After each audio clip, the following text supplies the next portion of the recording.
Hello students, आज हम electromagnetic theory के बारे में पढ़ेंगे। पर उससे पहले हम बात करेंगे चार्जेस की।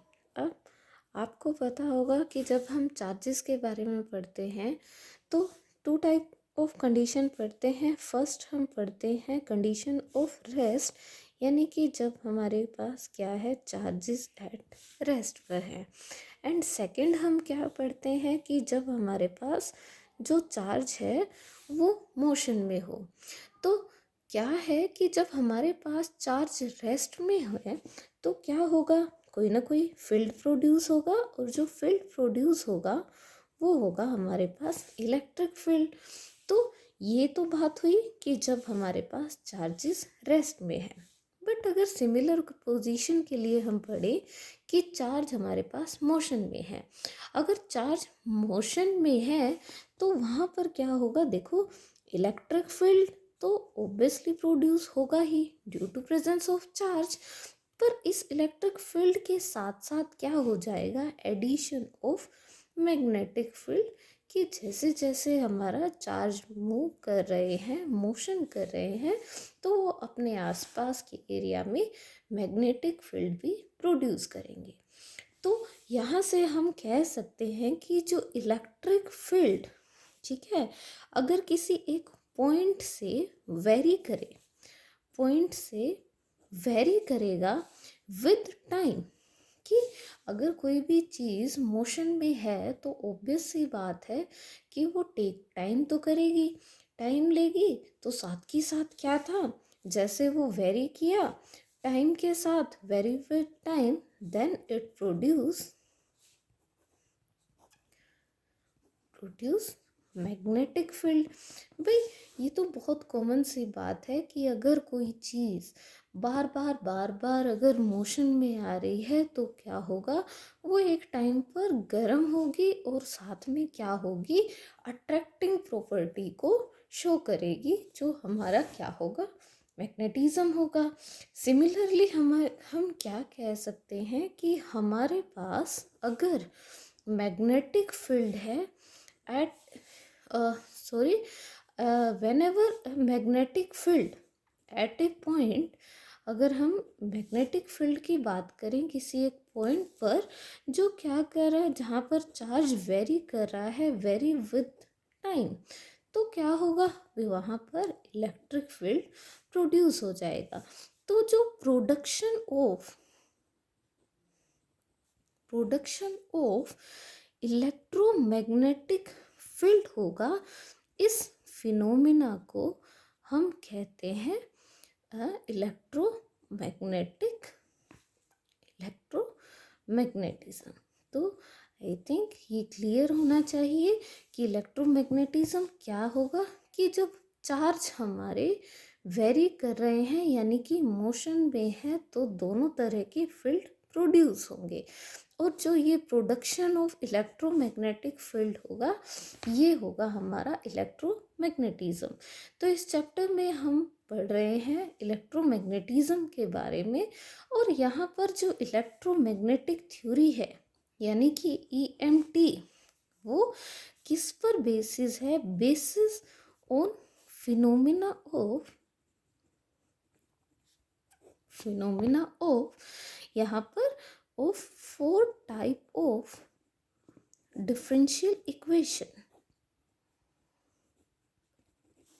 और जो डिफरेंशियल इक्वेशन किसने दी थी, मैक्सवेल ने, जिनको कहा गया था मैक्सवेल इक्वेशंस। इम्पोर्टेंट इक्वेशंस है, और इन इक्वेशंस को पढ़ने के लिए हमें क्या है कि यहाँ पर हमें इन इक्वेशंस के लिए दे रखे होंगे रिलेशंस, ठीक है। एंड उन रिलेशंस से हम पढ़ेंगे कि किस तरह से हम डिफाइन करें मैक्सवेल इक्वेशन को। जो रिलेशन होंगे वो क्या होंगे, इंडिपेंडेंट ऑफ टाइम, यानी कि इन 4 मैक्सवेल इक्वेशन में से जो भी रिलेशन इंडिपेंडेंट ऑफ टाइम होंगे वो तो क्या होंगे, वो होंगे हमारे स्टेडी स्टेट इक्वेशंस। एंड जो हमारे पास क्या होंगे, जो दो रिलेशन, इन चार में से दो रिलेशन होंगे इंडिपेंडेंट ऑफ टाइम और दो रिलेशन होंगे जो डिपेंडेंट ऑफ टाइम होंगे।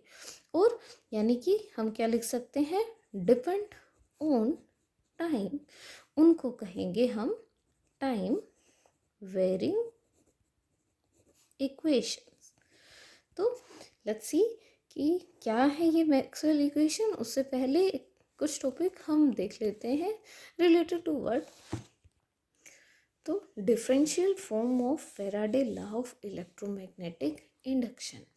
देखिए, Faraday law of electromagnetic induction यानी कि हम पढ़ रहे हैं इंड्यूस्ड मैग्नेटिक फील्ड को, जो due to motion of charge था।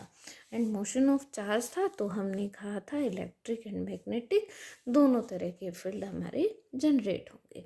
तो क्या कह रहा है कि इंड्यूस्ड मैग्नेटिक फील्ड, यानी कि इसको मैं ई से डिनोट करूं तो वो क्या कह रहा है कि E is equal to minus del phi by del of t, यानी कि change in magnetic flux, change in magnetic flux with respect to time, है ना। ये तो हमारे इंड्यूस मैग्नेटिक फील्ड होगा। अब क्या कहा कि जो मैग्नेटिक फ्लक्स था यानी कि फाई इन क्लोज सर्किट, देखिए जो हम काम कर रहे हैं वो क्या कर रहे हैं कि ये चार्ज वेरी कर रहा है from one point two another, और इसने क्या बना दिया, एक क्लोज्ड पाथ बना दिया। अब इस क्लोज पाथ में ये इस तरह चार्ज वेरी कर रहा है जहाँ पर फील्ड प्रोड्यूस हुआ। तो ये जो फ्लक्स था किसी एक क्लोज सर्किट में, उसको हम डिफाइन करने के लिए क्या करते हैं कि phi is equal to in close surface, that is the sign of close surface, over a magnetic field जो कि हमारा बी होगा, और अलोंग द सरफेस कि ये चार्ज था जैसे वेरी कर रहा था, इसने मैग्नेटिक फील्ड को प्रोड्यूस किया, और ये चार्ज ने जो क्लोज पाथ बनाया वहाँ से हमारा क्या हो गया, एक सरफेस निकल गया। तो that is the magnetic flux कि phi is equal to close surface B into S, show कर देते हैं S for the closed surface. अब आगे क्या कहते हैं, देखो हम क्या करें कि हमारे पास फ्लक्स की वैल्यू है, हम इसको इक्वेशन 1 एंड 2 का नाम दे देते हैं। तो क्या करते हैं, put value of phi in equation 1। तो सब्स्टिट्यूट करें, E इज इक्वल टू क्या होगा, minus del S delta B divided by delta T into S. E क्या है, ये हमारे पास इंड्यूस मैग्नेटिक फील्ड था, तो क्या है, ई को हम डिफाइन कर सकते हैं कि E is define as work done, जो हमारे पास वर्क डन होगा in a unit positive charge, unit positive charge round a closed path, कि इस क्लोज पाथ में क्या हुआ, in an electric field, electric field जिसको हमने ई का नाम दिया, is given by the, is given by line integral, line integral of E, कि सिंपल ये बात की है कि ये कोई इंड्यूस ईएमएफ में वर्क डन होगा, यानी कि ये कोई चार्ज था, ये पहले यहाँ से इस प्लेस पर गया, देन यहाँ पर आ गया, कि पॉजिटिव चार्ज राउंड ए क्लोज, क्लोज पाथ में क्या होगा कि ये पहले यहाँ तक गया, यानी कि in the form of line था। अब क्या हुआ, इस चार्ज ने फिर से वापस पोजीशन ली, तो इसने क्या बना दिया, एक सरफेस बना दिया, इसीलिए हमने इस इलेक्ट्रिक फील्ड को एक क्लोज सरफेस और एक लाइन इंटीग्रल दोनों में माना है। तो ये क्या होगा कि E is equal to close surface E into d l, कि इस चार्ज ने, ठीक है, लाइन के अलोंग क्या किया, एक वर्क डन किया, जिसको हमने क्या कहा है, unit positive around a close path में और लाइन इंटीग्रल की तरह वर्क किया। तो इसको हमने नाम दे दिया इक्वेशन नंबर 3 का। अब आपने पढ़ा होगा about to Stokes theorem. Stokes theorem, तो स्टोक्स थ्योरम क्या कहती है कि line integral is equal to surface integral. यानी कि ये अगर आप एक थ्रेड लो, इसके दो एंड हैं, ये ए एंड है और बी एंड है, इन दोनों एंड को अगर आप ज्वाइन कर दो और आपने बना दिया एक सर्कल, ये आ गया ए और बी दोनों एक ही पॉइंट पर, तो इस लाइन से हमने क्या किया, एक सर्कल को ड्रॉ कर दिया।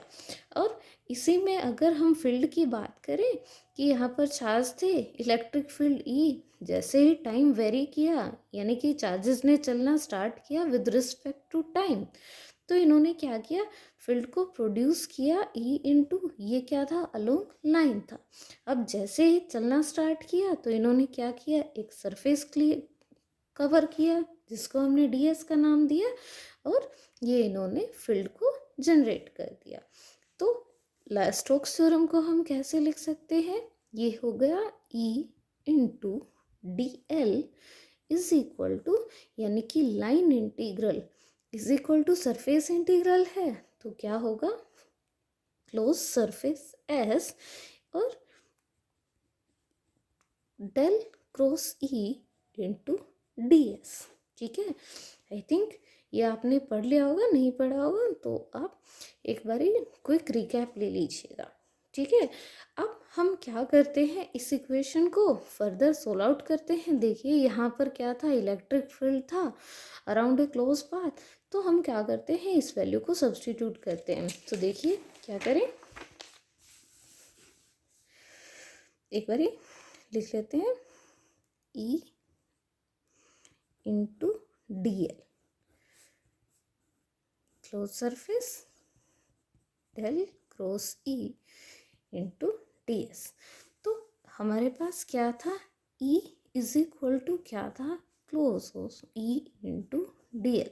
तो हम इस इक्वेशन को यूज़ करते हैं यहाँ पर, मान लीजिए इक्वेशन नंबर 4 है, तो ये क्या होगा, E is equal to close surface del cross E into ds।